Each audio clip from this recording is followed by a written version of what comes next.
రేపు గురువారం రోజున మర్చిపోకుండా జీలకర్రతో ఇలా చేస్తే చాలండి. 4 దిక్కుల నుంచి కూడా డబ్బనేది దూసుకొస్తుంది. అద్భుతమైన ఫలితాలనైతే మీరే మీ కళ్ళతో చూస్తారనమాట. చాలా శక్తివంతమైన పరిహారము.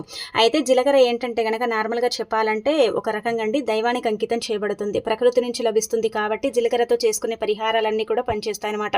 అందుకే ఒక్క స్పూన్ జీలకర్ర తీసుకొని ఇప్పుడు చెప్పే విధంగా చిన్న పరిహారం చేయండి. ఎంత పెద్ద సమస్య అయినా సరేనండి చిటికెలో పోతుందనమాట. అలానే కాకుండా గ్రహాలు అనుకూలిస్తాయి. అలాగే జాతక సమస్యలు, జాతక దోషాలు ఇవన్నీ కూడా పోయి మీరు పట్టిందల్లా బంగారంలాగా మారుతుందనమాట. అద్భుతమైన ఫలితాలనైతే చూస్తారు. గురువారం రోజున ఒక తెల్లని కాగితం తీసుకుని 1 స్పూన్ జీలకర్ర అందులో పోయండి. అంటే అచ్చం జీలకర్ర చిన్న టీ స్పూన్, మరి పెద్దది అవసరం లేదనమాట.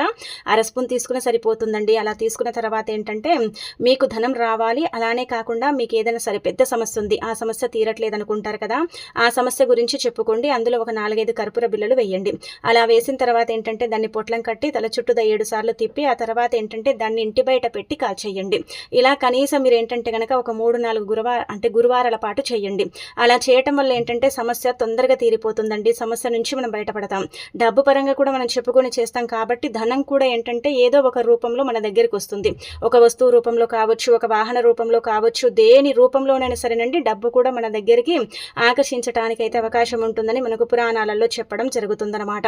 కాబట్టి గురువారం పూట మర్చిపోకుండా చేయండి. ఇంటి బయట కాల్చండి, ఇంట్లో కాల్చకండి. ఇంట్లో కాలిస్తే ఎలాంటి ఫలితం అయితే రాదు. ఇంటి బయట కాలిస్తే చక్కగా ఫలితం వస్తుంది. మన జీవితం మారుతుంది. మనం కోరుకుంది కూడా జరుగుతుంది. మన సమస్య పోతుంది. అలానే లక్ష్మీదేవి అనుగ్రహంతో ఎల్లప్పుడూ కూడా మన సుఖ సంతోషాలతో హ్యాపీగా ఉండగలుగుతామని చెప్పుకోదగ్గ విషయం అన్నమాట అండి. ఇంకా